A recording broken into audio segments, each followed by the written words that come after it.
Hey everyone, welcome to Sound Moves Today, the podcast about real estate in the Puget Sound region and sound moves for your life. I am Paul Graff, your host, real estate agent with Remax Estate Brokers in Snohomish and life coach. Today I want to talk to you about the seller disclosure. Now, if you've done work with Remax Elite, my office, one of the things I really love about what my office puts together is we have these two different folders, a blue one here for buyers, this buyer here, and a red one here for sellers. These folders contain a lot of different information, mostly like a whole selection of blank forms that you might see in a real estate transaction, financing addendums, listing input sheets, residential purchase and sale agreements, optional clauses, your FERPA certification if you happen to be a foreigner, title contingencies, inspection addendums, things like that. There's also a lot of FedEx or Remax advertisement things in here and questionnaires for buyers or sellers, depending on what the case is, and then the law of real estate agency packet, and then some good advice for moving. Anyways, one of the forms that's contained in here is the seller disclosure statement. As a buyer, this is an important document to review because it tells you what the seller is disclosing about the property. If you happen to be looking at a home and you notice the roof is in bad condition from the outside, go back and refer to the seller disclosure and see what the seller is saying about that. Have they had leaks recently? Maybe they had a leak 5 years ago, but they patched it up. Has it leaked since then, or has the patch job held up? Those are important things to know. The seller's responsibility is to be as honest as possible on this form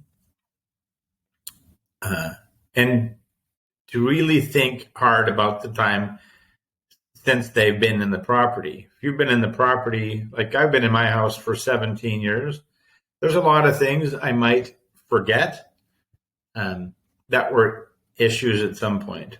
But it's important when I'm filling this out, when I plan to sell, to remember back to those things and see if we've dealt with those things appropriately and if there's still an issue. Yesterday, I was meeting with a lawyer friend of mine, and he and I attend the same business networking international group. If you're not part of a business networking group and you run a small business, I highly recommend you find one to join. It's been very beneficial to me since I've been a part of one. But anyways, as a lawyer, we were talking about some interesting law cases, and there are a number of different cases pertaining to real estate that have come up. And some of them come up about in regards to the seller disclosure, where a seller didn't disclose something before the transaction and later was sued. So the seller disclosure statement is a pretty lengthy one, and it does involve a lot of work on the seller's part. There's a lot of little boxes, if you can see on here. Each line has to have a checkbox too. So it's not good enough just to say, yes, you have authority to sell the property and ignore some of the other ones. Each line has to have one box checked on it. And the seller disclosure is broken up into a number of different categories. 10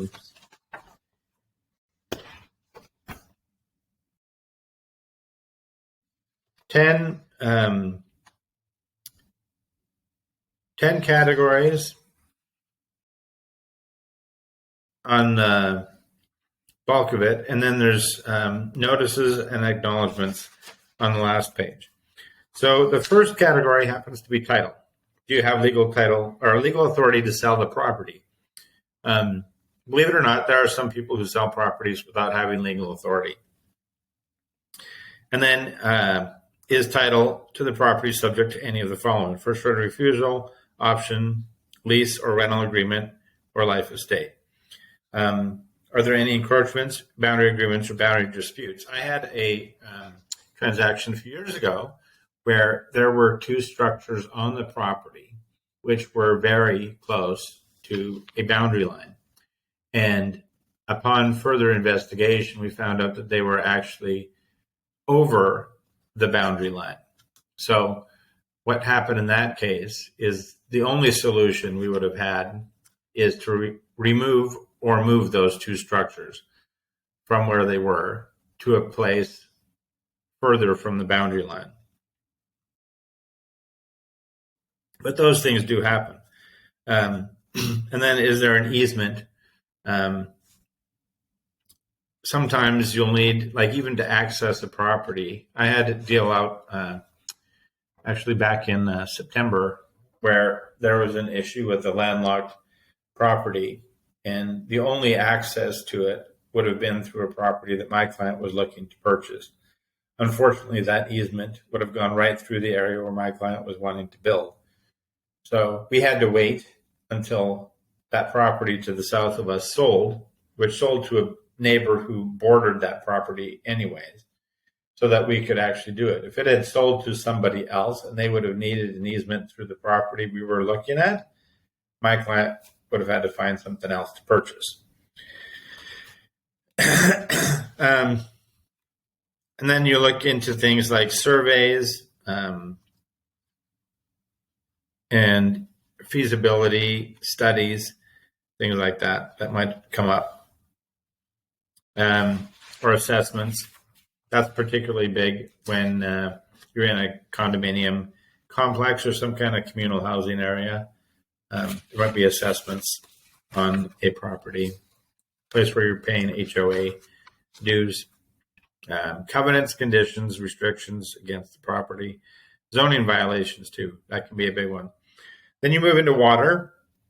This talks about things like household water, if it's where it comes from, first of all, if it's a well or if it's public, if there's easements to get the water, then if it's potable too. So there are places here in North America, I guess, where you'd have non-potable water. I know when I lived in Indonesia, we had to boil water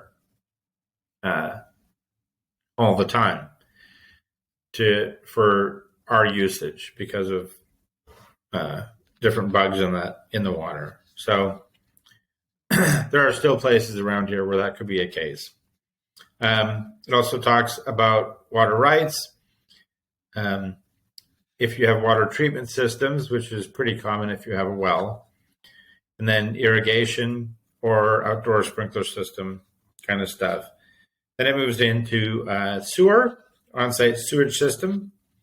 So are you on the public sewer or do you have a septic system? I had a deal recently where clients had thought that they were on a sewer system when in fact they were actually on a septic system. Now, even being in a home for 8 to 10 years, that could be a serious problem. The one benefit they had is it was a couple, and it was a 3-bedroom septic, so they were not using the septic up to capacity. Had they been using the septic up to capacity, there probably would have been a pretty big issue with that had they not been aware of the fact that they were on septic.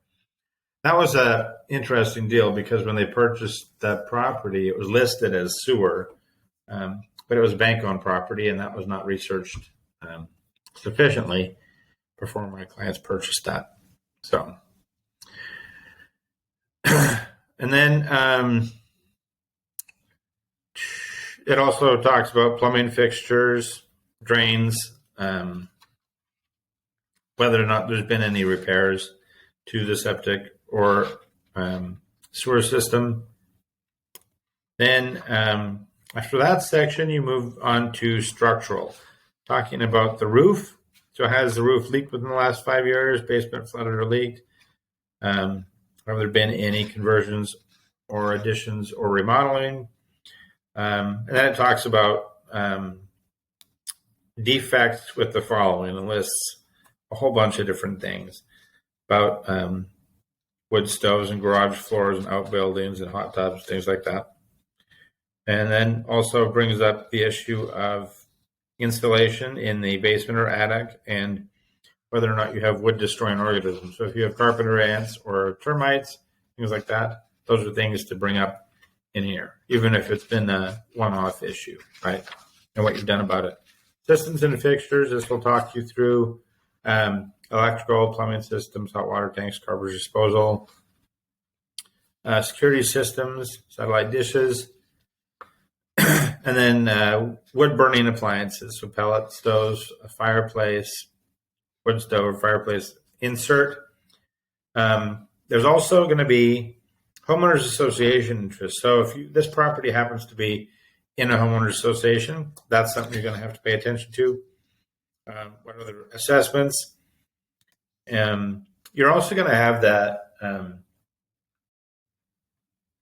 resale cert for a condo, if that is the case, and also CC&Rs, which will walk you through a lot of this stuff. But it's good to cover all this stuff in the seller disclosure form too.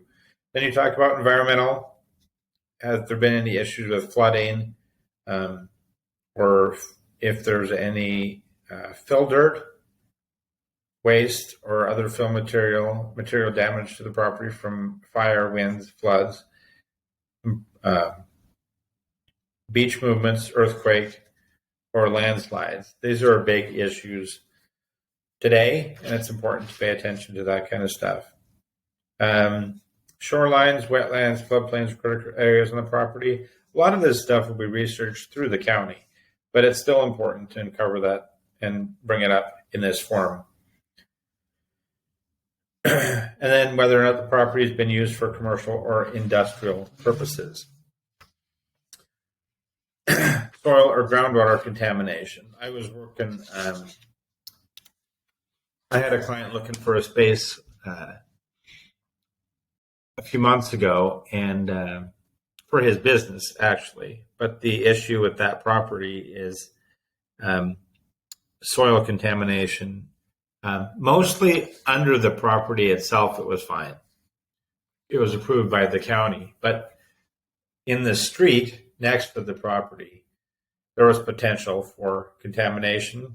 And the cost to investigate that and clean that up can get pretty high. So it's important to pay attention to that and know about that before you move into purchasing the property. And this can be either from having certain chemicals in your business that leak onto the ground, or if it's been a dumping site for, drugs or trash or whatever. Then we talk about lead-based paint. That's number 8.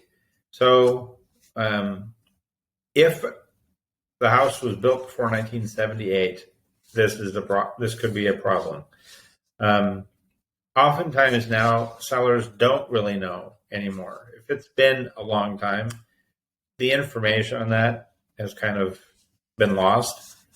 As a buyer, you have a right to inspect for lead in a home. So if that's important to you, I highly recommend you doing that. But it's one of those things. There's not a lot of places that know whether or not they have lead paint. But if you do happen to know, if you haven't, redone the home since 1978, then make sure you disclose that kind of stuff. Manufactured or mobile homes is the next category. So if the property includes a manufactured or mobile home, did you make alterations to it? Did the previous owner make alterations to the home? And if alterations were made, were permits or variances of those alterations obtained? You also want to make sure that if you did get a manufactured home on a property, that the foundation is proper, that it's properly secured. And then the final part on here, number 10, is full disclosure by sellers, other conditions or defects, and verification. So not the most exciting form to go over, but it is very important. You don't want to be caught with an issue that you knew about or you should have known about that you didn't disclose, because that can get very costly for you in a lawsuit. So hope this helps and highlights one of the forms that you will see in a transaction. It is just a very useful tool, and important that you just take the time to go through this and answer the questions as accurately as possible if you're a seller. And if you're a buyer, it is one of the forms you'll see. I know there's a lot of forms that come through to you as a buyer, but make sure you take the time to read through it carefully. If you have any questions, get them to your agent and get them addressed quickly. And so hopefully it doesn't pose any problems down the road. All right. Hope everybody's having a great day. Hope you enjoyed this little episode on the seller disclosure, and love to hear your feedback and any questions you may have about this. All right. Take care, everyone.